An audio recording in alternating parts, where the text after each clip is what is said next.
Under the floodlights of Yas Marina, the tension around Oscar Piastri didn't just come from the title fight, it began hours earlier, with an empty garage slot and a McLaren missing its driver.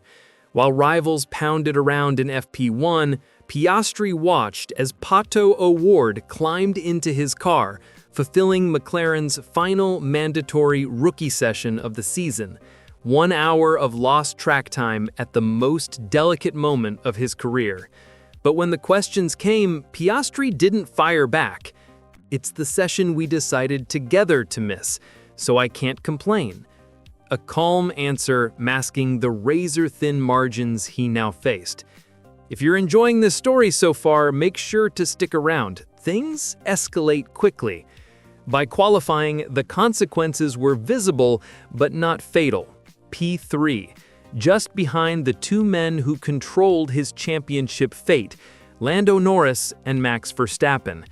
16 points down on his teammate, and with Verstappen unleashed in Q3, Piastri had held the line, ensuring no outsiders split the title protagonists.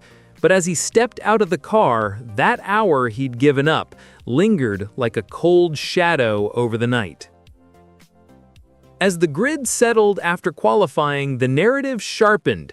Verstappen on pole, Norris alongside him, and Piastri, the outsider in a three-way duel, staring at the backs of both rivals. 2/10 shy of Max, fractions behind Lando, yet miles away in terms of championship leverage. Abu Dhabi had a cruel statistic. No driver had won from the front row in the last dozen races here. Piastri knew it. Everyone did. But he refused to flinch. His final Q3 lap, he said, had not a lot left in it. And still, Verstappen had conjured something brutal, something unreachable. The Dutchman's long-run pace looked even more ominous. For Piastri, the mission was clear. He needed something unexpected. "Funny things can happen," he admitted. A subtle acknowledgement that raw pace alone wouldn't save him. Behind the calm tone, the truth simmered. He didn't just need to win, he needed fate to turn its head, for chaos to crack open the title fight. And in Abu Dhabi, that kind of chaos rarely arrives on its own. If you're still following, make sure you're subscribed. This fight is only getting tighter. Yet the greatest unknown wasn't Verstappen's pace. It was the conversation Piastri hadn't had, the one circling like a storm between the McLaren garages. Team orders. Norris entered the finale with a 16-point cushion, needing only a podium to become champion. Piastri, mathematically alive but realistically cornered, had not been told whether he would be expected to bow to that reality. He hadn't asked for clarity. He hadn't received any. Instead, he walked into the media pen and admitted the truth. "I don't know exactly what is expected of me yet." The question hung heavy. Was he racing for himself or for McLaren's first Drivers' Championship since 2008? He reiterated the technicality. Until Norris or Verstappen crossed the finish line ahead, he still had a chance. But his tone revealed what the numbers already suggested. His fate wasn't entirely in his hands. And if the team did ask something of him, he'd at least be prepared. "I'm sure we will talk about it." A title fight decided on track, or one shaped by a single radio call. But before any radio call could redefine his destiny, the weight of that missed FP1 lingered like an unfinished sentence. Yas Marina isn't a mystery to the grid, yet an hour of lost running on a championship weekend cuts deeper than usual. Piastri acknowledged it plainly. Missing a practice session is never going to help. And though he insisted it was a joint decision, the timing felt brutal. Every lap mattered, every reference point, every micro adjustment. Meanwhile, Verstappen had spent that hour sharpening a blade he would later wield in Q3 with ruthless precision. Norris, too, had soaked in the rhythm of the circuit, settling into the confidence that comes from uninterrupted preparation. Piastri entered qualifying knowing he carried one fewer card in his hand. Yet, he delivered. No gap left open for Russell, Leclerc, or Alonso. No space for chaos to squeeze between the contenders. It was quiet damage control. Invisible to most, indispensable to his title hopes. He had survived Saturday. But survival was no longer enough. If Piastri felt cornered, he hid it behind composure, but the grid sheet told a harsher story. Verstappen, with 2 unused sets of softs saved for Q3, had engineered the perfect tenths clear on the opening run before tightening the screws further. McLaren had no such luxury, no intra-team slipstream, no strategic stacking. If Piastri wanted momentum, he had to manufacture it alone. Behind him, the field bristled with threats. Russell poised in 4th, Leclerc hungry in 5th, Alonso lurking with veteran patience. One mistake from Piastri, and the title fight could fracture instantly. But he held the line, delivering a lap that kept his world intact by a few tenths. Yet the paradox sharpened. His competitors had advantages he did not. Strategic, statistical, psychological. And still, the Australian refused to yield. He had placed himself exactly where he needed to be. Close enough to strike, vulnerable enough that every heartbeat of Sunday would feel like a countdown. As night settled over Yas Marina, the arithmetic of the championship loomed like a quiet threat.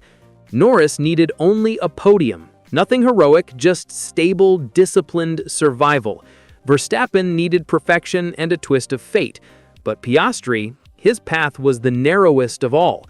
He had to win, and he needed the universe to bend. One falter from Norris, one misstep from Verstappen, one opening in a race that rarely offers them. He didn't hide from that reality. He said, "From where I'm sat, I need things to happen in the race." Not defeatist, but honest. Abu Dhabi's recent history made the hill even steeper. 12 consecutive races won from the front row. Piastri started 3rd, perched on the edge of statistical impossibility. Yet there was something quietly defiant in his posture.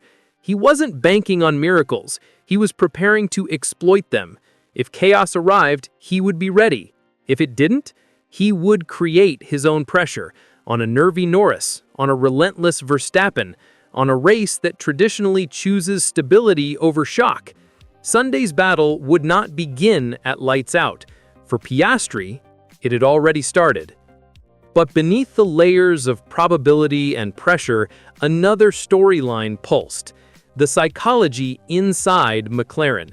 Norris, carrying a 12-point lead over Verstappen and 16 over Piastri, walked a tightrope between aggression and self-preservation.